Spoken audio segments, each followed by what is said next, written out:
नमस्कार फ्रेंड्स, तुम्हा सर्वांना दिवाळीच्या हार्दिक शुभेच्छा। आज आपण बघतोय बिना भाजणीची इन्स्टंट होणारी चकली, ती म्हणजे एकच पीठ वापरून बनवलेली चकली आहे। ज्वारीच्या पिठाची चकली आहे, पण चकली या ठिकाणी तुम्ही बघू शकता किती गोल गरगरीत काटेदार आवाज ऐकू शकता। इतका कुरकुरीत अशी ही चकली झालेली आहे, आतून पोकळ चकली झालेली आहे, म्हणजे चकली अगदी परफेक्ट झालेली आहे। याआधीही मी तुम्हाला चकलीचे बरेच प्रकार दाखवले, त्यामध्ये फुटाण्याची चकली, तांदळाच्या पिठाची चकली, रव्याची चकली, चकलीचे बरेच प्रकार दाखवलेले आहे। ही सुद्धा इन्स्टंट होणारी आहे, तेलामध्ये कुठेही विरघळत नाही, सूर्यामधून अगदी इझिली पडली जाते। मग न वेळात आपण व्हिडिओला सुरुवात करूया। त्या अगोदर चॅनलवरती नवीन असाल सबस्क्राईब करा आणि व्हिडिओ आवडला लाईक करा।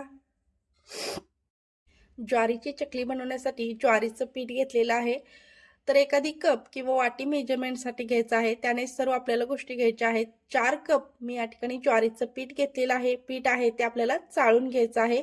पीठ आहे ते ज्वारीचं फ्रेश असावं, बारीक असावं, कारण आपलं ज्वारीचं पीठ आहे त्याला जास्त चिकटपणा नसतो, त्यामुळे ते फ्रेश असेल तर जास्त चिकट होईल आणि आपली चकली आहे ती छान अशी तयार होईल। जर जास्त दिवसाचं पीठ असेल तर चकली व्यवस्थित होणार नाही। आता आपण सुके मसाले ॲड करूया। तर याच्यामध्ये अर्धा चमचा हळद टाकायची आहे, 1 चमचा लाल तिखट तुमच्या आवडीनुसार, पाऊण चमचा हिंग, 1 चमचा धनजिरा पावडर आणि 1 चमचा ओवा टाकलेला आहे, तो हातावरती क्रश करून टाकायचा, छान चव येते। याच्यामध्ये मोठे 2 चमचे तीळ टाकलेले आहेत। तर तीळ टाकल्यानंतर आपल्याला याच्यावरती चवीपुरतं मीठ टाकायचं आहे। चवीपुरतं मीठ टाकल्यानंतर मोहन टाकायचं आहे। तर या ठिकाणी जो पोहे खाण्याचा चमचा असतो ना, त्याने 3 चमचे मोहन टाकलेलं आहे आणि छान असं हे मोहन चोळून घ्यायचं आहे। जेवढं मोहन परफेक्ट असावं तेवढंच ते चोळणं सुद्धा महत्त्वाचं आहे। आणि मोहन टाकल्यामुळेच आपली चकली आहे ते छान अशी खुसखुशीत कुरकुरीत होते। पण मोहन चोळल्यामुळे त्या एक प्रत्येक कणाला ते मोहन लागलं जातं आणि चकली छान अशी खुसखुशीत तयार होते। मोहन परफेक्ट आहे की नाही हे कसं ओळखायचं, तर जे मोहन आहे ते आपण संपूर्ण लावून घेतल्यानंतर हातामध्ये त्याचा मुटका होतोय, म्हणजे मोहन आहे ते परफेक्ट आहे। आता आपण उकड काढण्यासाठी घेऊया। ज्या कपाने आपण ज्वारीचं पीठ घेतलं होतं त्याच कपाने आपल्याला 4 कप पाणी घ्यायचं आहे, म्हणजे जेवढं पीठ आहे तेवढं पाणी घ्यायचं आहे। 1 कप जर ज्वारीचं पीठ असेल 1 कप पाणी घ्या। याच्यावरती झाकण ठेवल्यामुळे छान अशी उकळी पटकन येते आणि उकळी आल्यानंतरच उकड काढायची आहे। संपूर्ण पीठ आहे ते याच्यामध्ये टाकून घ्यायचं। तुम्ही या ठिकाणी अर्धा चमचा तेल सुद्धा या पाण्यामध्ये टाकू शकता, त्यामुळे पीठ चिकटणार नाही आणि असंही छान अशी उकड आल्यामुळे चिटकत नाहीये। तर हे एखादं असं लाकडी उलटणं घ्यायचं किंवा मग तुम्ही जे बेलणं असतं आपलं लाटणं असतं त्याने हे छान असं मिक्स करून घ्यायचं आहे। पटपट प्रोसिजर करायची आहे, एकदम फास्ट प्रोसिजर करायची। आणि ही झाल्यानंतर आपल्याला ह्याच्यावरती लगेच झाकण ठेवायचं, म्हणजे हे छान असं वाफवलं जातं, त्याची वाफ आहे त्यामुळे आतून हे पीठ छान शिजलं जातं। तर आता हे 10 मिनिटं असंच ठेवायचं आहे। 10 मिनिटानंतर आपल्याला हे पीठ आहे ते छान मळून घ्यायचं आहे, गरम असतानाच मळायचं आहे। तर 10 मिनिटांनी हाताला आपल्या चटके बसू नये म्हणून हे डाळचं मॅशर असतं तर ते मी घेतलेलं आहे। त्याने इतकं छान आपल्याला पीठ मळता येतं ना, हे बघा ह्या पद्धतीने लगेच मळलं पण जातं, आपल्या हाताला अजिबात चटके बसत नाही। मग तुम्ही गार पाण्याचा हात घेणार मग मळणार हे न करता अशा पद्धतीने तर मळलं तर इतक्या पटपट प्रोसिजर होते आणि तुमचा हात सुद्धा भरत नाही आणि पटकन हे गरम पीठ आहे ते आपल्याला इझिली मळता येतं आणि छान असं त्या गरमपणामुळे छान असं चिकट पीठ होतं। त्यामुळे आपली ज्वारीची जी चकली आहे ती करायला खूप इझी जाते जर तुम्ही ही प्रोसिजर केली तर। आणि तुम्ही बघू शकता अजिबात माझा हात वगैरे भरलेला नाही आणि पीठ छान मळलं जातंय। उकड छान निघल्यामुळे अजिबात पीठ सुद्धा हाताला चिकटत नाही। ही तुम्ही ट्रिक नक्की वापरा। जर तुमच्याकडे असं मॅशर नसेल तर तुम्ही पेल्याने किंवा ग्लासनेही पटकन पीठ आहे ते मळून घ्या, तर तसं लगेच इझिली होतं। थोडंसं साईडला ठेवूया आता आपण आणि साचा तयार करून घेऊया। तर त्याला थोडंसं आपण आतून तेल लावायचं आहे आणि या चकतीला सुद्धा लावूया। आतला स्मूथ भाग आहे तो आतमध्ये टाकायचा, खरबरीत बाहेर टाकायचा। यामुळे काय होतं तर चकलीला छान असे काटे येतात। पीठ आहे ते आपल्याला जास्त घट्ट नाही आणि जास्त पातळ मळायचं नाही।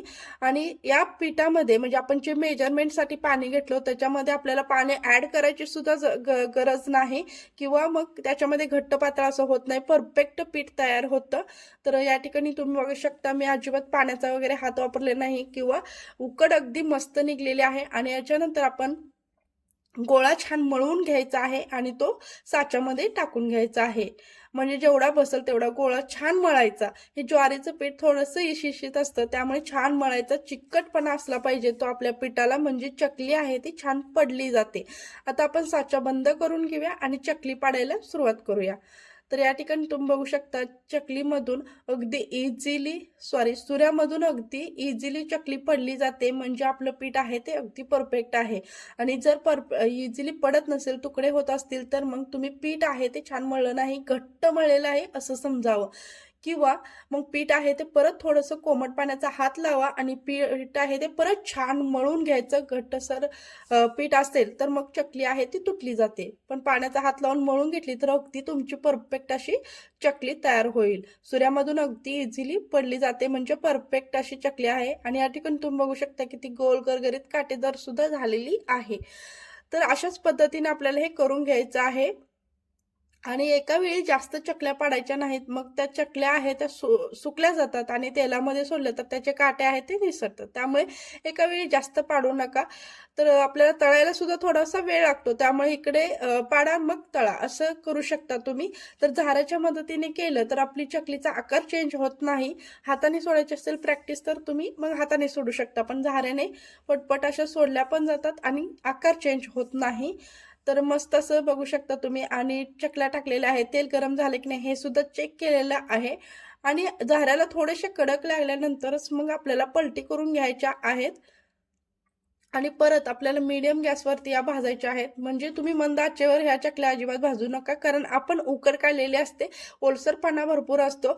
त्यामुळे मीडियम टू हाय फ्लेमवर ही चकली भाजून घ्यायची आहे. आणि चकली भाजली की नाही हे कसं ओळखायचं, तर चकली आहे ती बुडबुडी संपूर्ण कमी होतात आणि तळाशी जाते, मग तेव्हा आपण ही चकली बाहेर काढू शकतो. जास्तही डाळ करायची नाही, कारण बाहेर काढल्यानंतर सुद्धा ती त्याचं प्रोसिजर आहे ती चालू असते.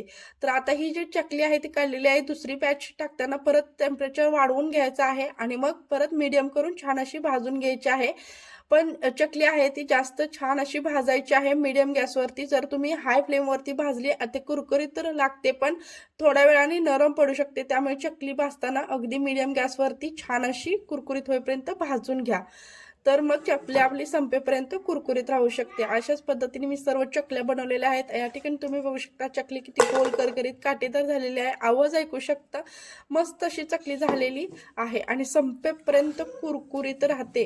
या ठिकाणी तुम्ही आवाज ऐकू शकता, इतकी छान कुरकुरीत अशी चकली होते. फक्त तुम्ही भाजताना आहे ना मीडियम गॅसवरती भाजायची आहे आणि छान अशी व्यवस्थित भाजून घ्या, कारण आपण पटकन भाजली तर मग ती नरम पडू शकते. तर चकलीचा आवाज ऐकू शकता आणि आतमधून ती किती छान अशी पोकळ झालेली आहे, म्हणजे चकली अगदी परफेक्ट झालेली आहे. आणि ज्वारीच्या पिठाची चकली सुद्धा बनवायला खूप इझी आहे. तर हा व्हिडिओ तुम्हाला कसा वाटतोय नक्की कमेंट करून सांगायला विसरू नका. व्हिडिओ आवडला लाईक करा, चॅनलवरती नवीन असाल पहिल्यांदाच व्हिजिट केली असेल तर चॅनलला नक्की सबस्क्राईब करा आणि सर्व दिवाळी रेसिपी नक्की